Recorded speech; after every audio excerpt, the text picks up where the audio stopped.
Whoa. This is the day that the Lord has made.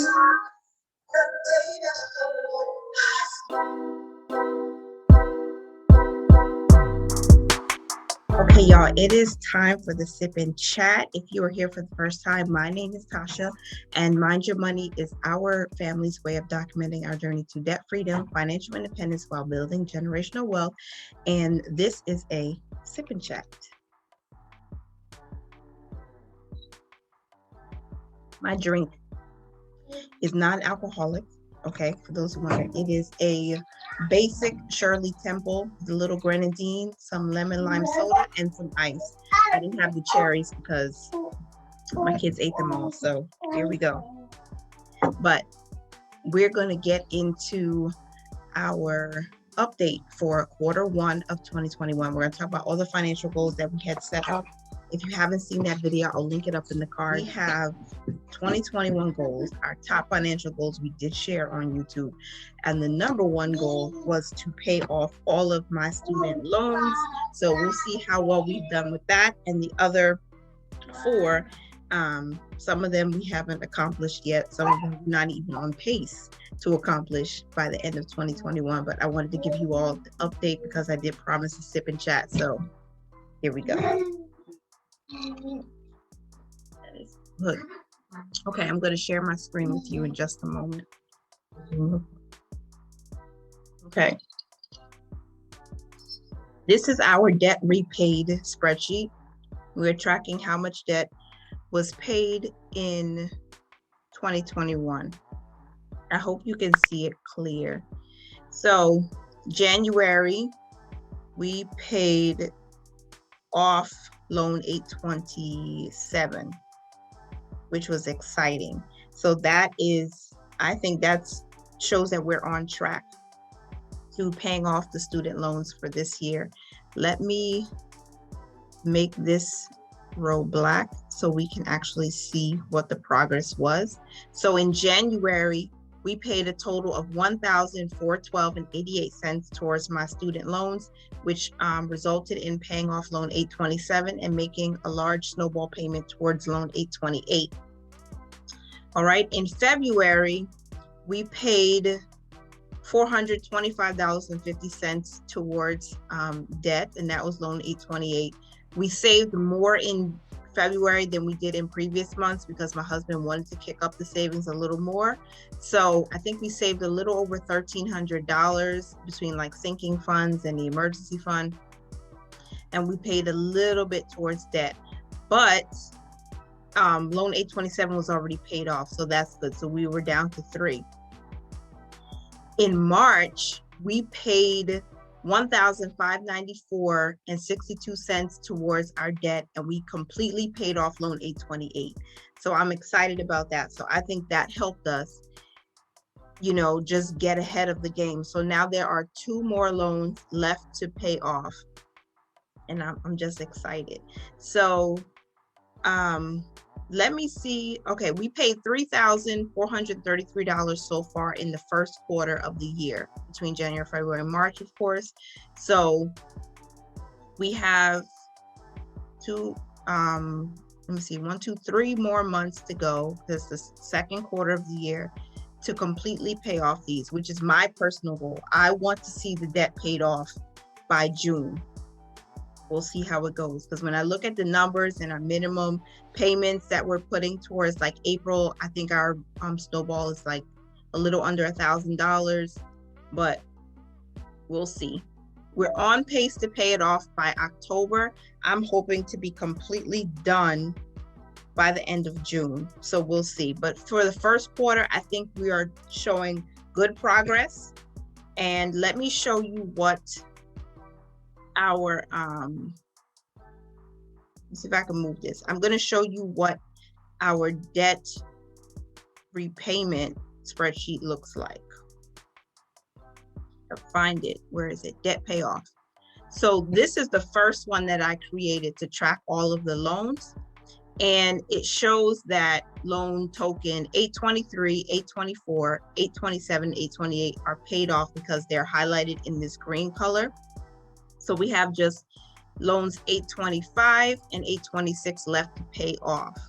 Now, the snowball payment that I made recently in March, part of it, like $35 of it, went towards loan 826. So if you see here, we still have 99% left to go on that, and still 100%. But Great Lakes did that automatically. They applied the $1,039.62, mostly to 828, which paid it off, and then the next to loan 826. I hope you're following me. I think they did that because originally, before the pandemic, loan 826 had the highest interest rate of almost 7%. But what I'm doing is the debt snowball method. So we're working with the next highest amount in line, which is loan 825. So 825 is the one we're going to be attacking next. And that has a balance of $2,989.51. I believe we can pay this off before the end of Q2, and we should be able to pay off at least half of loan 826. That's my, you know what I'm saying? That's my own personal thing. We're going to look at the numbers again and, revamp. So that's the first one. Now, 2021 goals, pay off all student loans. We are close. We are so close to that. The second top financial goal that we had for 2021 is to save an additional $2,000 in our emergency fund. So let me go to our emergency fund tracker. I know it's here somewhere. Here it is, emergency fund. All right, so this one, I'm so excited.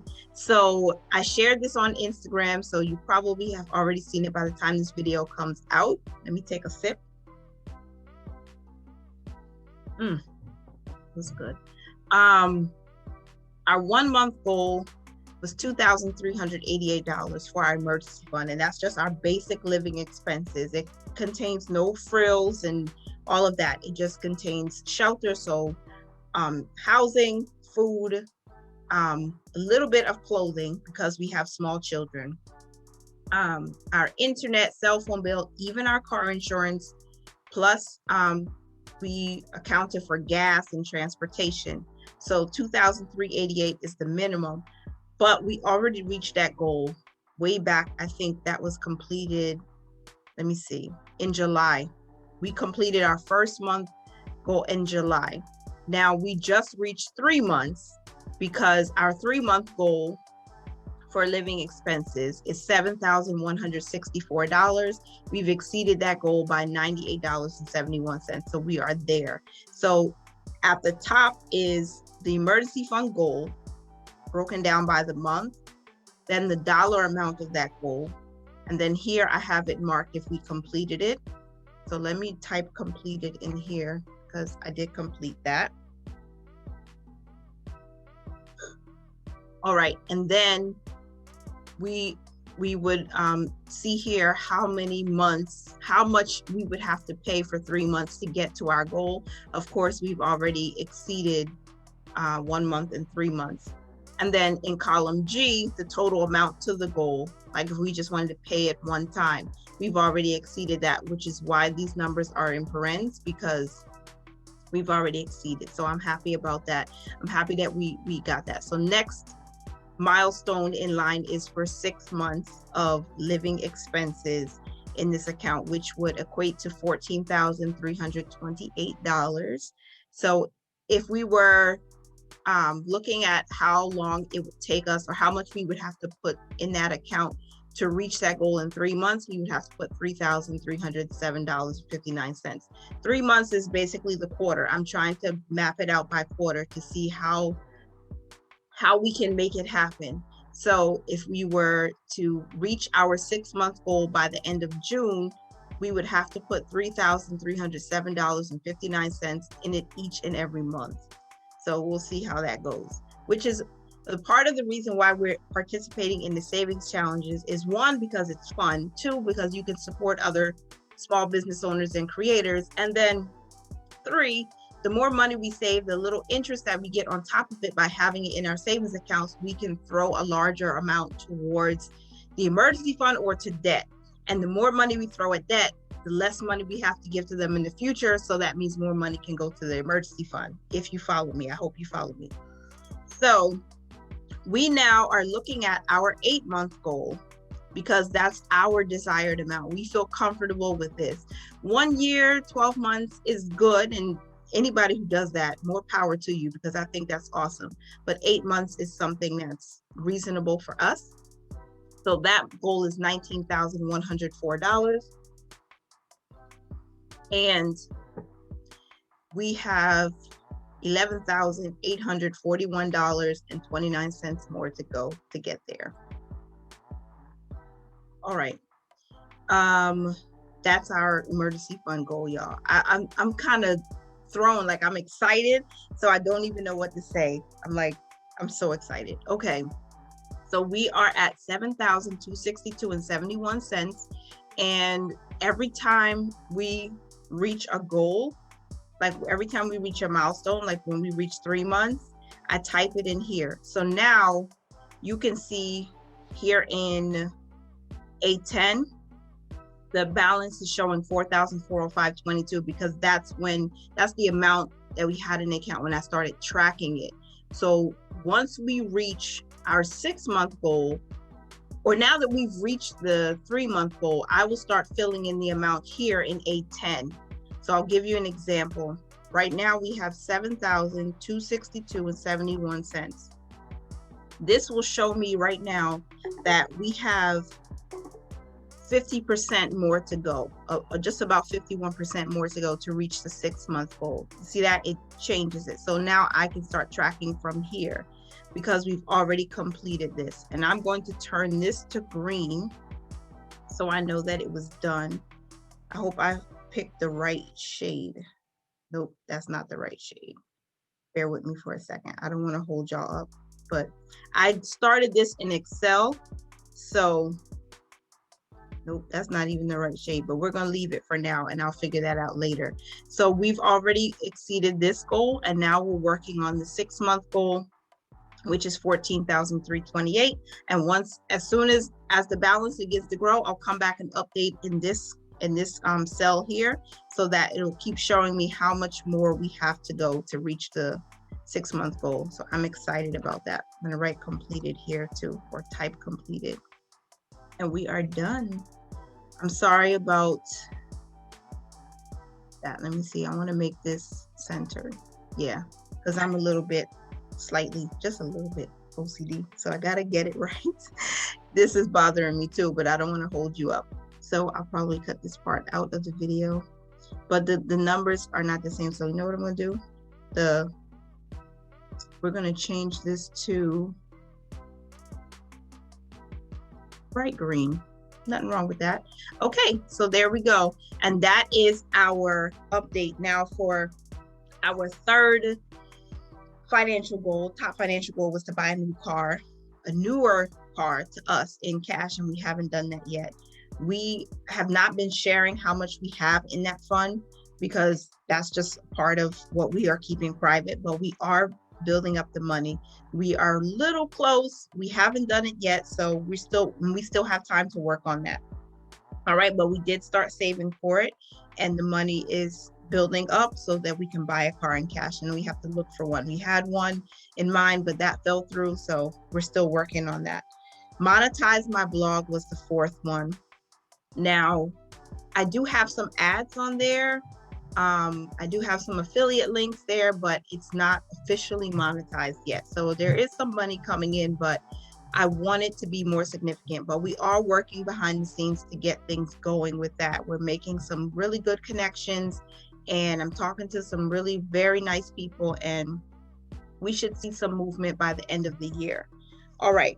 The 4th goal, or the 5th goal, 1, 2, 3, 4, 5, was to invest $1,000 into mutual funds. And to be honest, I kind of gasped after I released the video last year, because I said to myself, mutual funds are really expensive to get into.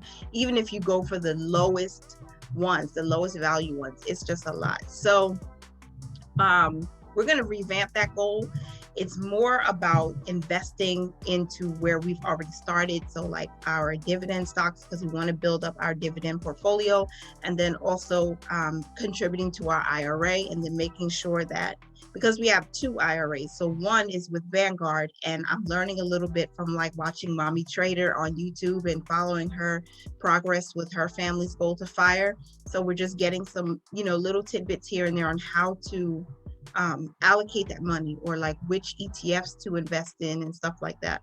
So we are heavily invested into ETFs and dividend paying stocks, because our dividend portfolio, or I think if I'm saying that right, our dividend stock portfolio is in Robinhood, and we have our Vanguard IRA. So we're working on which ETFs to, invest in there. So mutual funds, not yet, and probably not this year, if I'm being very honest. So we're still working on it, but I think we've made good progress in our savings area and the debt repayment area. So I'm not as heartbroken about not being able to invest that $1,000 just yet. And of course, I encourage myself to be intentional and focus. So being intentional and focusing is so important. And I've been doing that, because we are budgeting by paycheck, because that's the first step in being a better manager of money. So we know how to handle the big money as it comes, and we can really push ourselves forward if we know how to manage. So I've been budgeting by paycheck. I've been very consistent with doing that. I've been consistent with doing the meal planning, because that helps keep our grocery budget down. And even though, inflation is happening and prices are going up, because we have a plan in place ahead of time, it helps us to not overspend, because we're either frustrated or we just give up because life is happening. So we are emotional beings. I know that. So the last thing I want to do is let my emotions take over, and then my money just like goes wild and I don't even know where it went. So being a better manager of money means budgeting every week, means making sure we close out the budget every week for the paychecks, meaning we check on our budget mid-month, because if you're not checking on the numbers, I know me, I would just lapse and things would go down south. So I know this video is probably a little bit long. It's longer than I wanted it to be, but I hope you guys enjoyed it. And please share your wins and how you've been doing for the first quarter of 2021, because I know 2020 was ravenous towards all of us, but we have the opportunity to walk with a clean slate, especially since a lot of people did get stimulated. They got the stimulus money. So I hope that you are doing well with it. You are making it work for your future and not letting it just all go to your past, if that makes sense. I mean, paying off debt is important, but make sure you're setting yourself and your children or people you love up for, prosperity, because we are walking in prosperity, y'all. This is our declaration. So thank you, Legacy Builders, for your attention, your time today. I hope you enjoyed the video. Please give me a thumbs up on it if you did. YouTube likes that when you click the thumbs up button, and I like it too, and our family appreciates you so very much. So remember to mind your money, manage it well, and live your lives to the fullest. Bye for now.